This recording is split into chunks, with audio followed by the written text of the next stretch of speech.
Relax, tu es un enfant de Dieu. Amen. Relax. J'ai pour habitude de dire que si Dieu, votre Père, est l'arbitre du match de la vie, il ne suffira pas la fin de la partie avant que tu n'aies égalisé et remporté la victoire au monde. S'il vous plaît, Dieu est le juge, vrai ou faux? Nous avons vu la semaine passée que Dieu jugera Israël. Jésus jugera l'Église pour les récompenses. Et l'Église jugera Satan, ses démons et les païens qui ont servi Satan dans sa rébellion. Ça veut dire que Dieu, dans une première fonction, est juge. On est d'accord? Dis avec moi, Amen.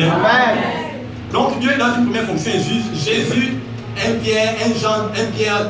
Jean 2, autant pour moi, dit non. Mes petits enfants, si vous péchez, sachez que vous avez Jésus-Christ, notre avocat, qui s'est offert pour nous comme un sacrifice expiatoire pour le pardon de nos péchés. Donc Jésus, si Dieu est juge, Jésus est avocat. Amen. Ça devient brutal. Ceux qui sont spirituels commencent à voir là, ils sont en train de parler. Ça veut dire que, la Bible déclare que Apocalypse 17, que le dragon, le serpent ancien, l'accusateur, le diable. Donc le diable est à... Dans un procès, il y a toujours le juge. Il y a la décision finale, il y a l'avocat de la défense et il y a la partie adverse, l'accusation. Le juge, c'est ton Père Dieu. Lorsque vous dites, notre Père qui est aux cieux. Les enfants, vous bien commencé. Lorsque vous dites notre Père qui est aux cieux, ça c'est le Père qui est dans le ciel. Ton Père qui est dans le ciel, c'est lui qui actuellement qui est le juge. Dans le procès. Maintenant, l'avocat, c'est ton grand frère. L'accusateur, la partie adverse, et c'est Satan. L'accusateur, c'est le diable. Satan, le dragon, le serpent ancien. Et lui, il est le plus grand ennemi de ton grand frère et de ton père. Ton grand frère devait être l'avocat et ton père devait être celui qui donne le verdict final de condamnation.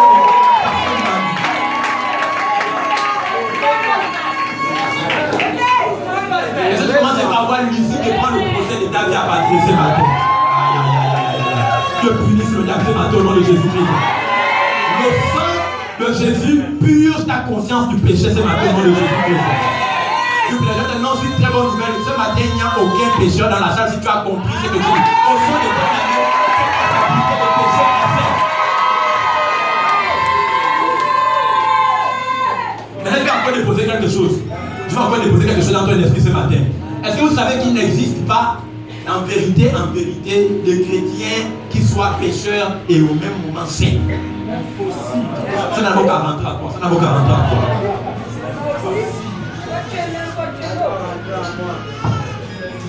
Tu m'as compris avec moi? Amen. Je reprends.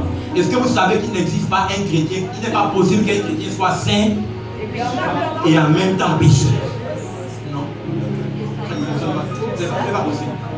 Ça ne peut pas être possible, c'est impossible. Là, c'est pas la même chose, c'est impossible. Pourquoi? Parce que Jésus lui-même dit 1 Pierre 1, 5. La Bible dit quoi? Que Dieu, Jésus est lumière. Dieu est lumière. Et en lui, il n'y a point les ténèbres. Or, la Bible déclare que Dieu lui-même dit, n'ai-je pas dit? Non, ne t'ai-je pas dit que ton corps qui est là, ton corps qui est assis là, est ma maison, ma demeure permanente, mon quartier général, mon lieu de résidence. Ton corps est ma présidence de la République. C'est là où Dieu lui-même tabernacle. Or, Dieu lui-même dans le Dieu préincarné, dans le corps incarné, déclare dans Matthieu qu'il n'y a pas de rapport entre la lumière, entre Christ et Dieu, entre maman, entre Dieu et entre Dieu et Bélial, entre Christ et maman. Il n'y a pas de rapport. Jésus, Dieu lui-même encore dans le corps incarné par la personne de Jésus dit, rien de Satan n'est en moi. Et rien de moi. Non, c'est moi, ça fait quelque chose en même temps.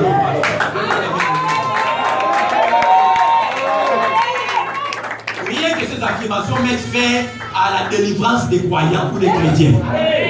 En même temps, ça s'arrête sur place. Donc, on venait déjà ça. Si tu venais à la salle, c'est que tu avais une femme, une mari de nuit, depuis 20 ans que tu es né de nouveau.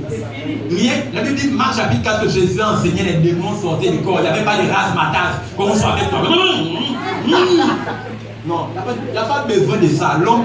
La Bible dit, ta parole est puissante. Elle est qu'une épée à... La même parole qui a été utilisée par Dieu au travers des deux chemins protecteurs aux ailes déployées, qu'il agitait pour empêcher Adam et Ève. Cette même parole-là s'est faite chair sur la croix de Golgotha. Et c'est avec la même parole-là qu'on a percé. La même parole...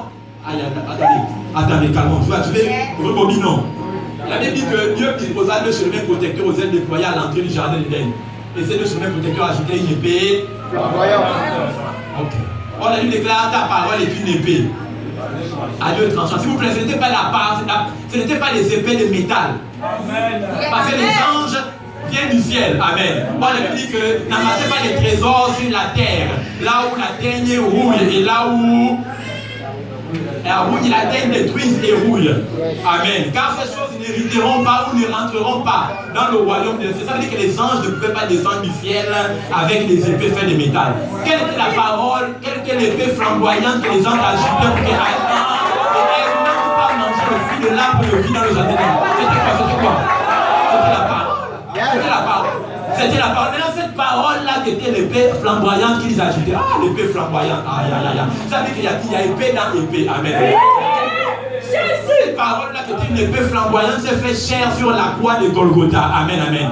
La même épée qui avait été utilisée par les anges pour empêcher Adam et Ève d'accéder à l'arbre de vie, qui s'est fait chair sur la croix de Golgotha par la personne de Jésus, est la même épée qui a transpercé le côté gauche de Jésus pour que l'arbre de la connaissance du bien et du mal, que cette épée avait empêché Adam d'accéder au jardin d'Éden, et que l'arbre de vie dont Dieu avait empêché Adam et Ève d'accéder dans le jardin d'Éden coule maintenant même du côté de Jésus comme étant la vie éternelle. Est-ce que tu vois un peu de quoi il est question?